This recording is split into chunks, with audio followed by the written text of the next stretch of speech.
অন্তর্বর্তী সরকারের মেয়াদ নিয়ে এখনো সিদ্ধান্ত হয়নি, ভয়েস অব আমেরিকাকে বললেন প্রধান উপদেষ্টা।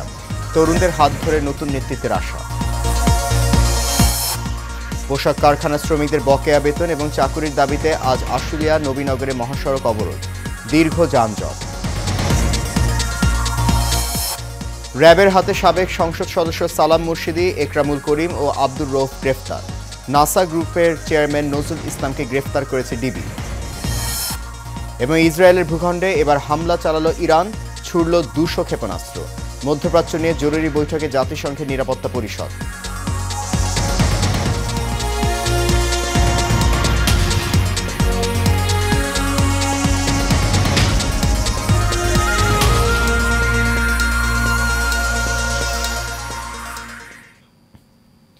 সবাইকে স্বাগত জানাচ্ছি এশিয়ান নিউজে। আপনাদের সাথে আছে আমি সৈয়দ মাহিউজ্জামান মুখর। শুনছেন বিআরবি কেবল ইন্ডাস্ট্রিজ লিমিটেড সংবাদ শিরোনাম। যাচ্ছে পুরো খবরে। অন্তর্বর্তী সরকারের মেয়াদ নিয়ে এখনও কোনো সিদ্ধান্ত নেওয়া হয়নি বলে জানিয়েছেন প্রধান উপদেষ্টা ডক্টর মোহাম্মদ ইউনূস। জাতিসংঘে সাধারণ পরিষদে দেয়া ভাষণ শেষে যুক্তরাষ্ট্রের নিউ ইয়র্কে ভয়েস অব আমেরিকাকে বাংলা সার্ভিসকে দেয়া সাক্ষাৎকারে এই কথা বলেন তিনি। এ সময় প্রধান উপদেষ্টা বলেন, বাংলাদেশে তরুণদের হাত ধরে নতুন নেতৃত্ব আসা উচিত, তারাই এই দেশের ভবিষ্যৎ রচনা করবে। বিস্তারিত দেখুন নূর মোহাম্মদ ভুইয়ার রিপোর্টে।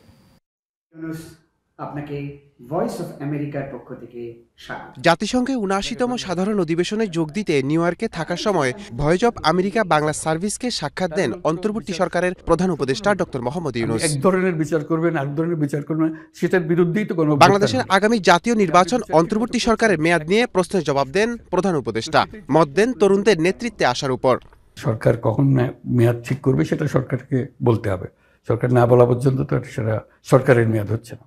মানে সরকার বলতে তো আমাদেরই বলতে হবে, আমাদেরকে বলতে হবে। আমাদের মুখ থেকে যখন শুনবেন তখন সেটাই হবে তারিখ। তাহলে উপদেষ্টা পরিষদ এখনো এই ব্যাপারে কোনো সিদ্ধান্ত নেই। আমরা আলোচনা করেছি কিন্তু সিদ্ধান্ত নেয়নি। তরুণদের হাতে ছেড়ে দেওয়া, আমি বরাবরই বলে এসছি এখানে দায়িত্ব পালন করার আগে থেকেই বলছি যে তরুণদের হাতে, কারণ তারাই তাদের ভবিষ্যৎ নিজেরা রচনা করবে। আমরা তাদের হয়ে রচনা যেটা করব সেটা ঠিক হবে না। তো কাজেই আমি আবারও মনে করি যে সারা বাংলাদেশের বিষয় নয়, সারা দুনিয়াতে তরুণদের হাতে দায়িত্ব দিয়ে দেওয়া ভালো। প্রতিবেশী ভারতের সাথে সম্পর্কের উন্নয়নের প্রশ্নে তিনি বলেন, দুই দেশের স্বার্থেই সুসম্পর্ক বজায় রাখা জরুরি। আমরা দুই প্রতিবেশী, এই প্রতিবেশীর মধ্যে সম্পর্ক ভালো না হলে কোনো জাতির পক্ষে এটা মঙ্গলজনক হয় না। তাদের জন্য মঙ্গলজনক হবে না, আমাদের জন্য মঙ্গলজনক হয় না। আমাদের দুজনেরই, দুই দেশেরই স্বার্থ হলো যে অত্যন্ত ঘনিষ্ঠ সম্পর্ক, মধুর সম্পর্ক গড়ে তোলা।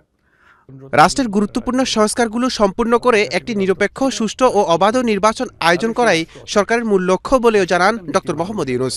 আপনার সামনের মূল লক্ষ্যটা কি? মূল লক্ষ্য হলো সংস্কার করা, তা নির্বাচন দেওয়া, নির্বাচিত প্রতিনিধিদের হাতে ক্ষমতা হস্তান্তর করা। নূর মোহাম্মদ ভুঁইয়া, এশিয়ান টেলিভিশন, ঢাকা। আশুলিয়ায় বকেয়া বেতনের দাবিতে নবীনগর চন্দ্রা মহাসড়ক 3 দিন ধরে অবরোধ করে রেখেছেন তৈরি পোশাক কারখানা শ্রমিকরা। এই ঘটনায় মহাসড়কটিতে যান চলাচল বন্ধ রয়েছে, যাত্রীরা পড়েছে চরম দুর্ভোগে। শিল্প পুলিশ জানায়, বকেয়া বেতনের দাবিতে সোমবার সকাল থেকে নবীনগর চন্দ্রা মহাসড়ক অবরোধ করে রাখেন স্থানীয় অনির্দিষ্টকালের জন্য বন্ধ থাকা বার্ডস গার্মেন্টসের শ্রমিকরা। 3 দিনে আইনশৃঙ্খলা বাহিনীর সদস্যরা শ্রমিকদের বুঝিয়ে সড়ক থেকে সরিয়ে দিতে পারেনি। এখন পর্যন্ত মহাসড়কটি বন্ধ রয়েছে। এই ঘটনায় এখন পর্যন্ত কথা বলার জন্য বার্ডস গার্মেন্টসের কোনো কর্মকর্তাকে খুঁজে পাওয়া যায়নি। এছাড়াও ঢাকা আরিচা মহাসড়কের নবীনগর ও বাইপাইল আবদুল্লাপুর মহাসড়কের বিভিন্ন স্থানে তীব্র যানজটের সৃষ্টি হয়।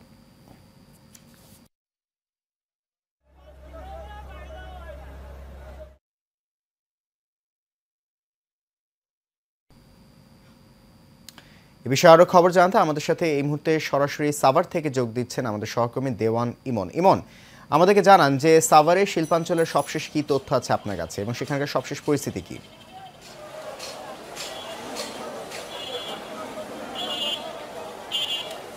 মুখর, আপনাকে যদি একটু এখনকার পরিস্থিতিটা বলি তাহলে আপনি আমার পেছনে দেখতে পাচ্ছেন যে সেনাবাহিনী যারা অবরোধ করে রেখেছে আজকে নিয়ে 3 দিন, অর্থাৎ গেল রোববার থেকে কিন্তু তারা এই যে সাভারের যে বাইপেল এলাকাটি রয়েছে সেই এলাকাতে তারা অবরোধ করে রেখেছে। আমি যদি একটু এখনকার পরিস্থিতিটা আপনাকে দেখাই তাহলে সেনাবাহিনী শ্রমিকদেরকে বোঝাচ্ছে যে তারা যেন এই সড়কটি, অর্থাৎ এই যে জনবহুল অনেক ব্যস্ততম যে সড়কটি রয়েছে নবীনগর চন্দ্রা মহাসড়ক, এই সড়কটি যে 3 দিনে বন্ধ থাকার কারণে যেই দুর্ভোগটি সৃষ্টি হয়েছে সেই দুর্ভোগটি কমিয়ে আনতে সেনাবাহিনীর পক্ষ থেকে তাদেরকে বোঝানো হচ্ছে যে মালিক পক্ষের সাথে সেনাবাহিনী কথা বলবে এবং তাদের যে পাওনাদি আছে সেটি তারা উদ্ধারে বা তাদেরকে বুঝিয়ে দিতে যথাযথ চেষ্টা কিন্তু তারা করবে। এই বার্তাটি নিয়ে এসে সেনাবাহিনী কিন্তু অনেকক্ষণ যাবত তাদেরকে বোঝানোর চেষ্টা করছে শ্রমিকদের। আমরা সকাল থেকে দেখেছি যে অন্য আরো গত 2 দিনের মতো কিন্তু এখনো পর্যন্ত আপনাদের যদি একটু দেখাই যে নবীনগর চন্দ্রা মহাসড়কে কিন্তু তীব্র যানজট সৃষ্টি হয়ে আছে। এর ফলে আমরা যেটি দেখেছি যে এই সড়ক দিয়ে যে সমস্ত জরুরি পণ্য আসা যাওয়া করতো, অর্থাৎ উত্তরবঙ্গ থেকে ঢাকায় যে সমস্ত জরুরি পণ্য প্রবেশ করতো ঢাকায়, সেই পণ্যগুলো কিন্তু এখনো পর্যন্ত রাস্তায় আটকে আছে। অনেকে বলেছেন যে কাঁচামাল যে সমস্ত নিয়ে ঢাকায় প্রবেশ করতে আসছিলেন যারা এই পণ্য পরিবহনগুলো, তারা এই গত 3 দিন আটকে থাকার কারণে কিন্তু সেগুলো নষ্ট হয়ে গেছে।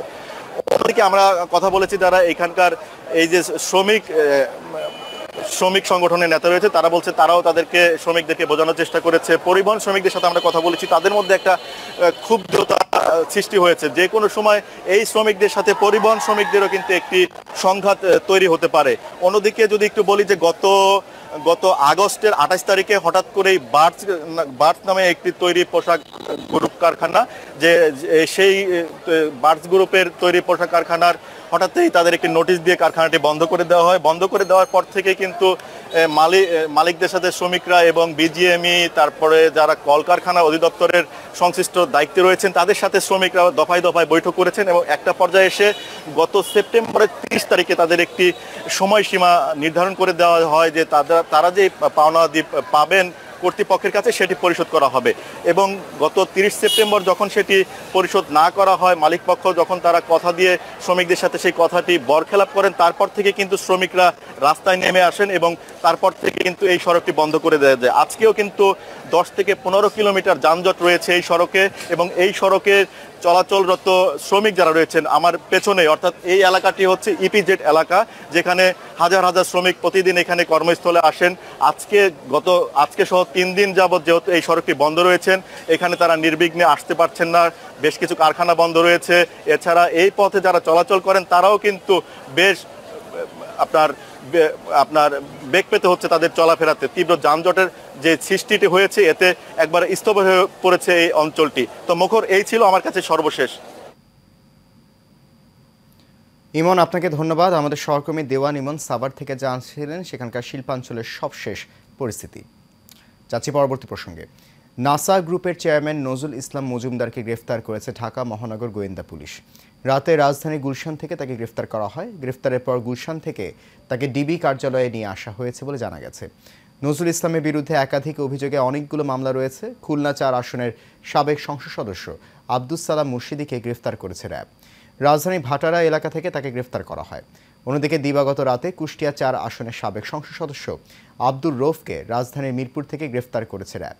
নোয়াখালী 4 আসনের সাবেক এমপি ও জেলা আওয়ামী লীগের সাবেক সাধারণ সম্পাদক একরামুল করিম চৌধুরীকে গ্রেফতার করেছে র্যাব। মঙ্গলবার রাতে চট্টগ্রামে খুলশী থেকে তাকে গ্রেফতার করা হয়।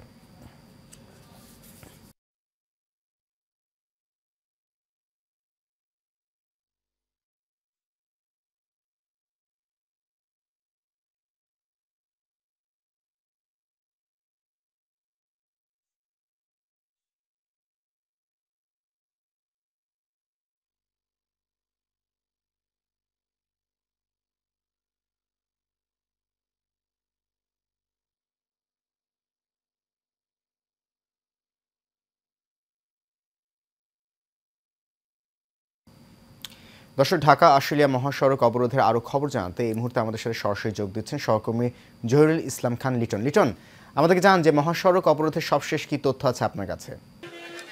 মুখর, আপনি জানেন যে বার্ডস গ্রুপের যে বেতন কাঠামো নিয়ে যে একটি সমস্যা চলছিল, সেই সমস্যা যৌক্তিক যে দাবি ছিল বেতন ভাতা এবং তাদের যে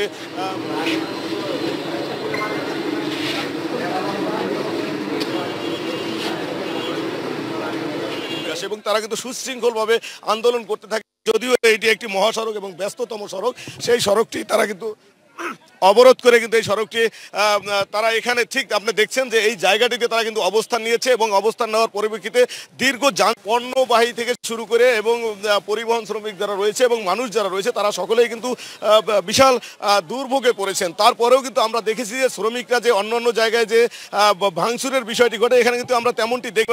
বার্ডস গ্রুপের এক শ্রমিক রয়েছে, আমরা তার সাথে একটু কথা বলতে চাচ্ছি যে আমরা জানতে পেরেছি যে আপনাদের যে 3 দিন পর্যন্ত আন্দোলন চলছে, আপনারা যে সুশৃঙ্খলতার সাথে এখানে অবস্থান নিয়েছেন মহাসড়কে, তাতে তো মানুষের দুর্ভোগ বাড়তেছে, পাশাপাশি যে আপনাদের মালিক গ্রেপ্তার করেছে এবং তাকে নিয়ে আসতেছে, এবং এখন আপনারা এই পরিস্থিতিতে আপনারা আসলে কি করতে চাচ্ছেন? এখন আমরা যতক্ষণ পর্যন্ত মালিককে সামনে না পাবো ততক্ষণ পর্যন্ত আমরা কোনো এটার আমরা বিশ্বাস করতে পারতেছি না। আমাদের সামনে আসবে, হ্যাঁ, আমাদেরকে ওয়াদা দিবে যে আমরা আমাদের পাওনা কখন দিবে এবং কখন দিনের ভিতরে দিবে, হ্যাঁ, সেটা আমাদের দিতে হবে, আমরা জানতে চাই। মালিক এখন তো সড়ক বন্ধ রয়েছে, তা মালিক কিভাবে এখানে আসবে? সেনাবাহিনী বলছিল যদি সড়ক বন্ধ থাকে তাহলে আছে মালিক আসার কিন্তু অনেক জায়গা আছে, হ্যাঁ, কিন্তু এই সড়ক ছেড়ে দেয় তাহলে কিন্তু আমাদের এই পাওনা দিয়ে আদায় হবে না। আপনারা সড়কে অবস্থান নিতেছেন? যেমনটি শুনছিলেন, যদি এই ফ্যাক্টরি আবার কেউ বলছে যদি এই আন্দোলনের কারণে মালিক যদি আসতে পারে তাহলে হয়তো ফ্যাক্টরি একেবারে বন্ধ করে দিবে। করণীয় কি? পরবর্তী করণীয় কি? তারে আনতেই হবে, যেভাবেই হোক আমাদের পাওনা দিয়ে বুঝে দিতে হবে। যেমনটি শুনছিলেন যে ওনাদের দাবি হলো যে এখানে আনতে হবে এবং এনে ওনাদের সামনে প্রকাশ্যে তাদেরকে এখানে সেনাবাহিনীর মাধ্যমে এনে তারপরে তাদের সকল পাওনা পরিশোধ না করা পর্যন্ত তারা তাদের অবস্থান সরিয়ে নেবে না। এবং এখানকার শ্রমিক যারা রয়েছেন, পাশাপাশি সেনাবাহিনীর সাথে আমি কিন্তু কথা বাহিনী বলছেন যে কিছুক্ষণের মধ্যেই তারা শ্রমিকদের সাথে নাকি অন্যান্য শ্রমিক এবং শ্রমিকের যারা নেতৃত্ব দিচ্ছে তাদের সাথে নাকি কথা বলেছেন, তারা নাকি কিছুক্ষণের মধ্যে তারা তাদের সড়কে যে অবরোধ রয়েছে এবং অবস্থান নিয়েছে সেই অবস্থান থেকে তারা সরে দাঁড়াবেন এবং সরে গেলে যে এই সড়কটি ক্লিয়ার হবে এমনটি বলছেন। এখন এই মুহূর্তে কিন্তু নবীনগর চন্দ্রা মহাসড়কে কিন্তু প্রায় 20 কিলোমিটারের উপরে কিন্তু দীর্ঘ যানজটের সৃষ্টি হয়েছে এবং এই যানজটে কিন্তু একদম অকপটে চলছে এবং আজকে 3 দিন পর্যন্ত কিন্তু এই সড়কটি যারা ব্যবহার করতেছেন তারা সকলেই কিন্তু বিশাল দুর্ভোগের মধ্যে সকলের কষ্টের কিন্তু শেষ নেই। এবং এই ক্ষেত্রে এখানে শ্রমিক নেতৃত্ব যারা দিচ্ছেন তাদের সাথে আমি কথা বলেছি যে আপনাদের জন্য তো এই দুর্ভোগ শ্রমিকদের জন্য কিন্তু তারা বলছেন যে আমরা পেটের দায়ে এখানে এসে অবস্থান নিয়েছি, একটু এতে মানুষের একটু কষ্ট হচ্ছে, সেই ক্ষেত্রেও তারা কিন্তু আবার দৃষ্টিতে দেখার কথাও বলছিলেন। যিনি ছিলেন তিনি কিন্তু বলছিলেন। তা মুখর, এই আমার কাছে নবীনগর চন্দ্রা মহাসড়ক থেকে বার্ডস গ্রুপের যে চলমান সেই আন্দোলনের এখনকার মতো সর্বশেষ তথ্য। মুখর। লিটন, আপনাকে ধন্যবাদ। আমাদের সহকর্মী জহিরুল ইসলাম খান লিটন সাভার থেকে জানাচ্ছিলেন মহাসড়ক অবরোধের সবশেষ তথ্য। যাচ্ছি পরবর্তী প্রসঙ্গে। আজ শুভ মহালয়া, দেবীপক্ষ ও শারদীয় দুর্গোৎসবে পূর্ণ লগ্নের শুরু। মহালয়া শব্দের আক্ষরিক অর্থ আনন্দ নিকেতন। সনাতন ধর্মমতে দেবী দুর্গা আজ মর্তলোকে পা রাখছেন। হিন্দু শাস্ত্রমতে চণ্ডী পাঠের মাধ্যমে দেবী দুর্গার আবাহনী মহালয়া নামে পরিচিত। আর এর মাধ্যমে সনাতন সম্প্রদায়ের প্রধান ধর্মীয় উৎসব দুর্গাপূজার আগমনী সুর বেজে উঠেছে। প্রতিনিধিদের তথ্য ও ছবিতে আরও জানাচ্ছেন সঞ্জিতা হক। শুভ মহালয়ার মধ্য দিয়ে শুরু হলো শারদীয় দুর্গাপূজার দেবীপক্ষ। ভোর থেকে পূজা মণ্ডপগুলোয় চণ্ডীপাঠ, পূজার্চনা আর ঢাকের বলে দেবী দুর্গাকে আহ্বান করা হয়। মহালয়া উপলক্ষে মন্দির ও মণ্ডপে পূজার্চনার আয়োজন করা হয়। কল্পারম্ভ আবাহনে বিশেষ পূজা অনুষ্ঠিত হয়। এছাড়া মঙ্গল প্রদীপ প্রজ্বলন, ঘট স্থাপন, চণ্ডীপাঠ, পূজার্চনা, আরাধনা, পূর্বপুরুষদের উদ্দেশ্যে স্মৃতিতর্পণ ও ধর্মীয় সঙ্গীত অনুষ্ঠিত হয়। আজকে আমাদের শুভ মহালয়া। আমরা মহালয়াতে করি, মায়ের আগমন হয় এবং মা এবারে দোলায় আসছেন এবং ঘটকে যাবেন এবং মা আসেন শুভ শক্তি নিয়ে অশুভ শক্তি বিনাশ করতে এবং এই শুভ শক্তি নিয়ে যত অশুভ আসছে সব কিছু ধ্বংস করে দিয়ে মা সব কিছু সুন্দরভাবে সাজিয়ে গুছিয়ে দিয়ে যান। এই আমাদের মায়ের আগমন। বিশুদ্ধ পঞ্জিকা অনুযায়ী 9 অক্টোবর দেবীর ষষ্ঠাদি কল্পারম্ভ ও মহাষষ্ঠী পূজার মাধ্যমে দেবীর বোধন, আমন্ত্রণ ও অধিবাস অনুষ্ঠিত হবে। 14 অক্টোবর দশমী পূজা ও প্রতিমা বিসর্জনের মধ্য দিয়ে শেষ হবে দুর্গাপূজার আনুষ্ঠানিকতা। সঞ্জিতা হক, এশিয়ান টেলিভিশন।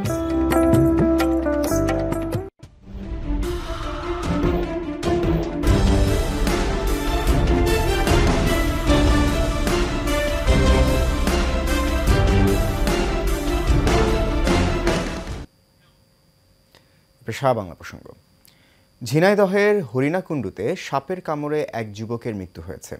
মঙ্গলবার রাত 3:30টার দিকে ঝিনাইদহ সদর হাসপাতালে তার মৃত্যু হয়। পুলিশ জানায় হরিণাকুণ্ডু উপজেলার ভাতুরিয়া গ্রামের রাজমিস্ত্রি যুবক হাবিবুর রহমান রাতে নিজ ঘরে ঘুমিয়েছিল। রাত 1:30টার দিকে বিষধর সাপ তাকে ছোবল দেয়। জ্বালা যন্ত্রণা শুরু হলে পরিবারের লোকজন তাকে নিয়ে প্রথমে স্থানীয় এক ওঝার কাছে নেওয়ার চেষ্টা করে।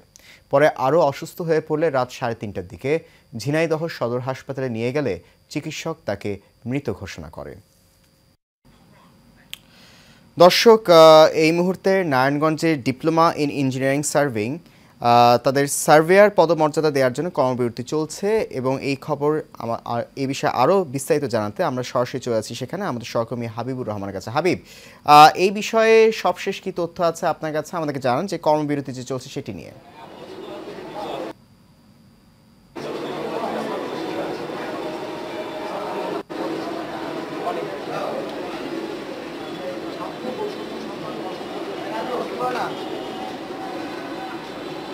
মুখর মূলত সারা বাংলাদেশে যে সার্ভেয়ারদের কর্মবিরতি চলতেছে তার মূল কারণ হচ্ছে আসলে 10ম গ্রেডে উত্তীর্ণকরণ এবং বাংলাদেশে যে 34টা পলিটেকনিক্যাল ডিপ্লোমা শ্রেণীতে আসলে প্রমোশন দেওয়া হলেও যারা ডিপ্লোমা সার্ভে ডিপ্লোমা আছে তাদেরকে এখন পর্যন্ত সেটা করা হয়নি। এই জন্য মূলত ডিপার্টমেন্টে যেখানে আছে সেখানে আসলে কর্মবিরতি চলছে সার্ভেয়াররা। তারা আমাদেরকে জানিয়েছেন যে মূলত 10ম গ্রেডের উন্নতি দেওয়ার জন্য আসলে গত 2023-এ তাদের একটা সভা হয় এবং সেখানে তাদেরকে 10ম গ্রেডে দেওয়ার জন্য আসলে বাস্তবায়ন হয়নি। আমরা একজনের সাথে কথা বলবো আসলে আপনারা কি নিয়ে আন্দোলন করছেন, কর্মবিরতি গিয়েছেন এবং তাদের জনসেবা বিঘ্নিত হচ্ছে কিনা। আসসালামু আলাইকুম। আমরা বাংলাদেশ সরকারের বিভিন্ন দপ্তর অধিদপ্তরে সার্ভেয়ার পদে কর্মরত আছি। আমরা জানেন বাংলাদেশে কারিগরি শিক্ষা বোর্ডের অধীনে যারা কারিগরি শিক্ষার সনদ নেয় তার মধ্যে আমরাও একটা ট্রেড বাংলাদেশ সার্ভে ইনস্টিটিউটে যারা কর্মরত আছেন প্রায় 17টা।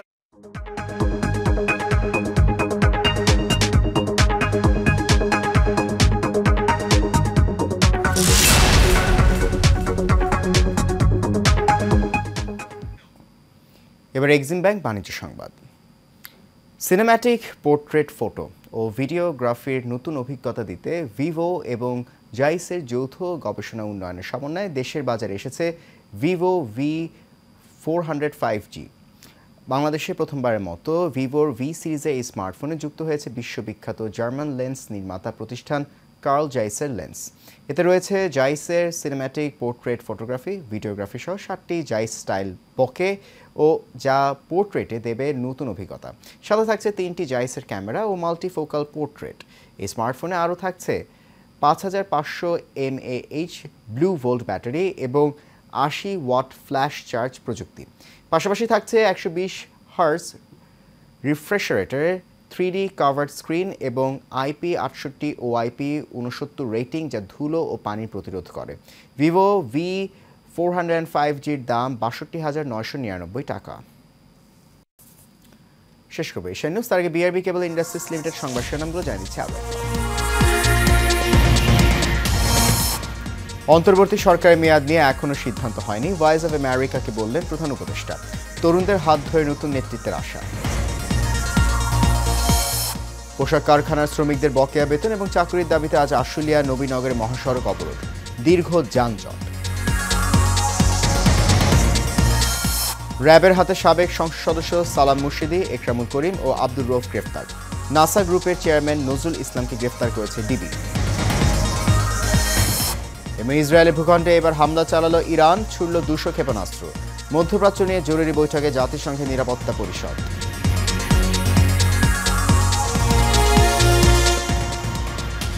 এশিয়ান নিউজ এ পর্যন্ত। আমাদের পরবর্তী সংবাদ দেখার আমন্ত্রণ রইল। আপনাদের সঙ্গে থাকার জন্য অনেক ধন্যবাদ সবাইকে।